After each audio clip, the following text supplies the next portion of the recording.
Pemirsa, Satreskrim Polresta Deli Serdang menetapkan seorang oknum karyawan salah satu travel menjadi tersangka atas kasus pemalsu dokumen PCR. Tersangka menyediakan PCR palsu bagi calon penumpang yang berangkat dari Bandara Kuala Namu seharga Rp750.000. Petugas awalnya curiga dengan hasil PCR salah satu calon penumpang. Setelah diperiksa, ternyata hasil PCR dipastikan palsu. Dari penumpang inilah petugas kemudian menangkap tersangka di kawasan Bandara Kuala Namu. Dari tangan tersangka diamankan barang bukti 1 lembar surat bertuliskan Klinik Jemadi lengkap dengan nomor register, uang tunai Rp750.000, 1 handphone serta kartu pengenal milik tersangka. Tersangka mengaku telah 2 kali melakukan pemalsuan surat dokumen swab PCR. Yang pertama berhasil lolos. Pemalsuan surat swab PCR dijual dengan harga Rp750.000. Berawal dari dia melihat calon penumpang. Dia melihat calon penumpang pada saat itu seperti kebingungan. Di saat itu tersangka mengambil momen untuk menawarkan jasa. Ditanyakan sama tersangka, mau berangkat kemana Bu? Sudah ada belum surat PCR-nya? Pada saat itu memang calon penumpang belum ada surat swab PCR. Kemudian tersangka menawarkan jasa untuk membuat surat swab PCR dan dijamin aman oleh si tersangka. Sehingga calon penumpang tersebut menerima jasa dari si tersangka. Kita ke informasi wisata. Pemirsa, sempat ditutup untuk pengunjung sejak bulan Februari 2021, Garuda Wisnu Kencana Cultural Park di Desa Ungasan, Kuta Selatan, Badung, Bali, akhirnya kembali dibuka. Di hari pertama pembukaan, lebih dari 1.000 pengunjung datang berwisata. Pengunjung datang untuk berfoto dengan patung GWK dan menikmati udara alam terbuka. Pada tahap awal, selama 2 pekan, GWK Cultural Park hanya dibuka di hari Jumat, Sabtu, dan Minggu. Pengelola selanjutnya akan melakukan evaluasi terhadap target kunjungan. Untuk menarik wisatawan, pengelola memberikan promo biaya masuk dan naik ke lantai 23 di pedestal patung GWK atau yang lebih dikenal dengan Bali From Above, hanya dengan Rp50.000 termasuk tour guide.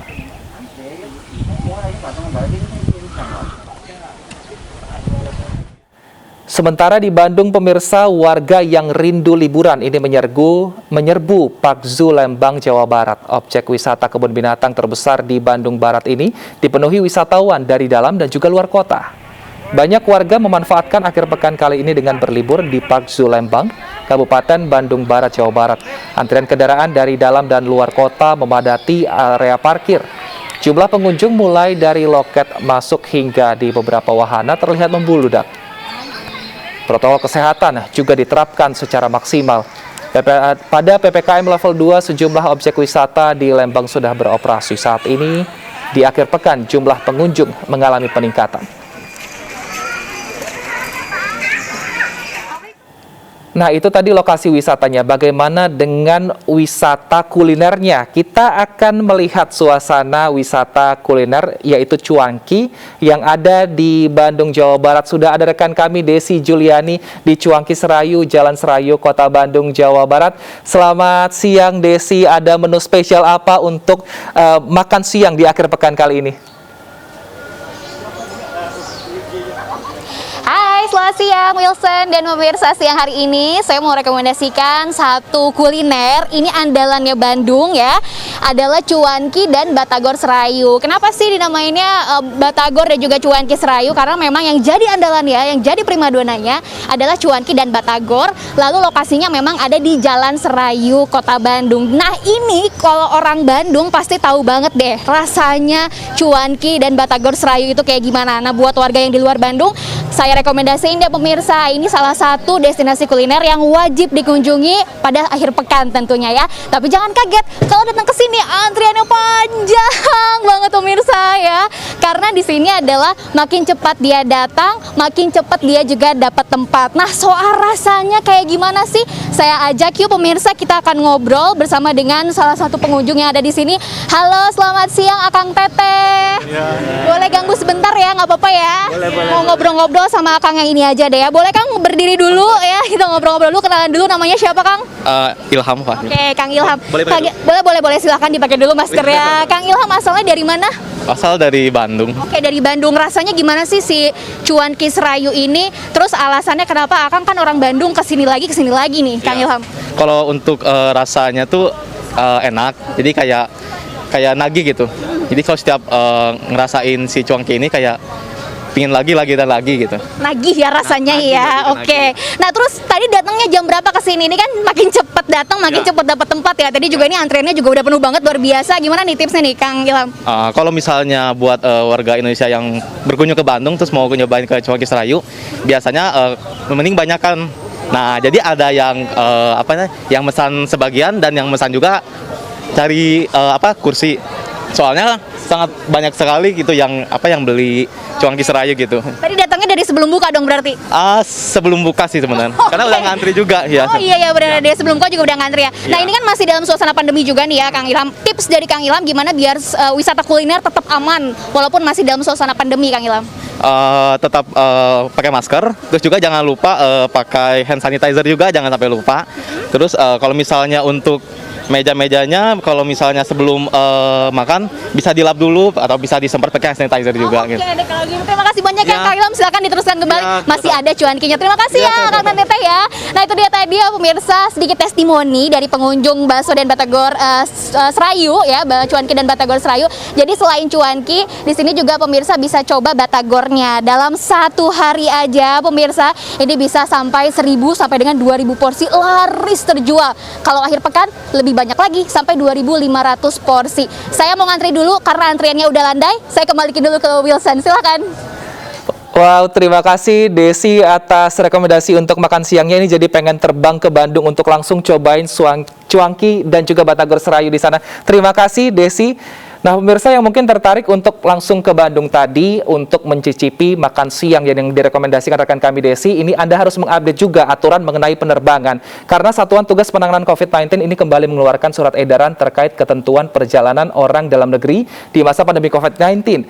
Dalam surat edaran yang terbaru, masyarakat pengguna moda transportasi udara wajib menunjukkan hasil negatif PCR untuk tujuan wilayah Jawa, Bali, dan juga daerah dengan PPKM level 3 dan juga 4.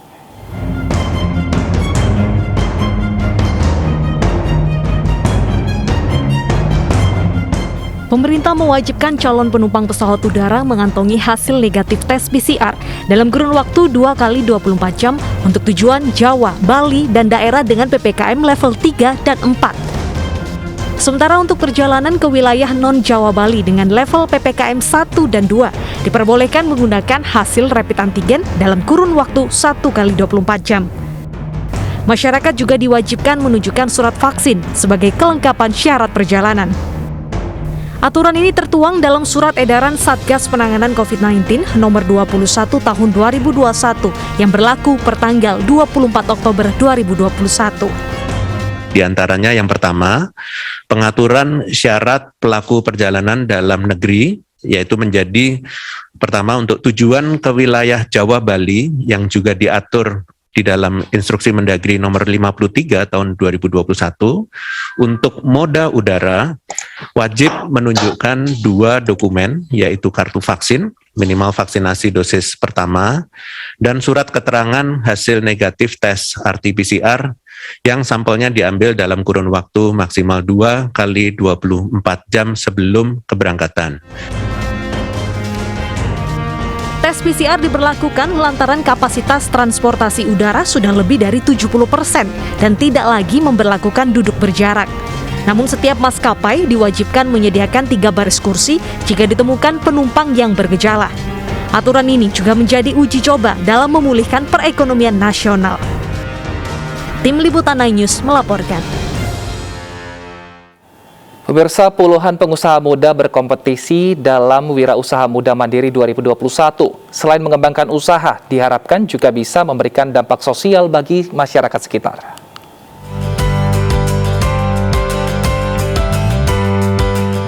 Dari hobinya mendaki gunung, Eki Anugrah mengawali bisnis yang menyediakan aksesori untuk aktivitas outdoor. Berawal dari gelang dan kemudian merambat ke produk lain seperti jaket, kaos, topi, sendal, dan aneka perlengkapan lain. Usahanya tidak sia-sia. Bersama pengusaha lainnya, Eki masuk dalam program Wirausaha Muda Mandiri atau WMM 2021.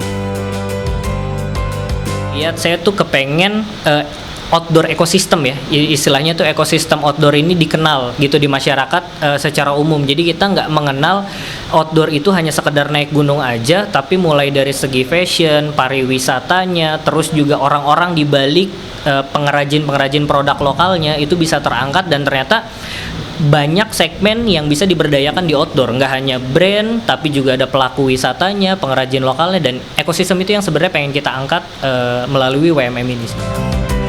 WMM 2021 juga menyasar penyedia jasa seperti klinik pelayanan gigi Orange Dental dengan tujuan mengembangkan usaha untuk lebih memberi dampak positif bagi masyarakat. Shifail mengawali usahanya dengan membuka klinik kecil. Jadi kalau awal mulanya sih memang sebenarnya awal bisnisnya itu untuk tempat istri saya praktek.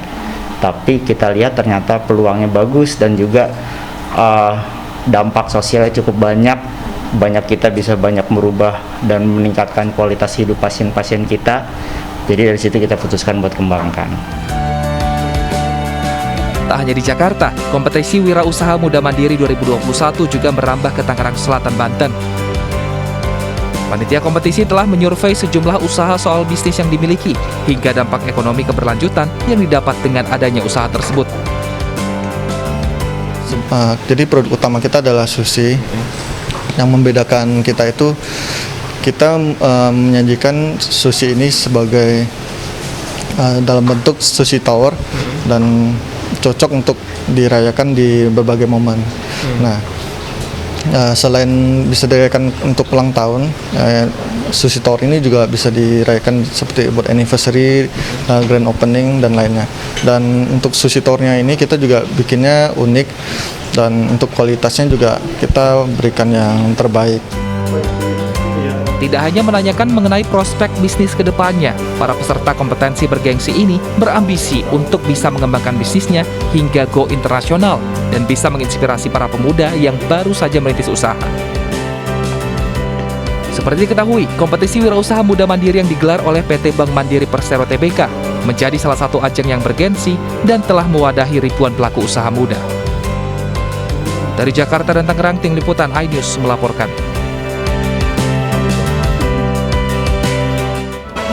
Angin kencang menerbangkan kubah masjid di Mojonegoro. Selengkapnya kami hadirkan usai jeda, tetap bersama kami.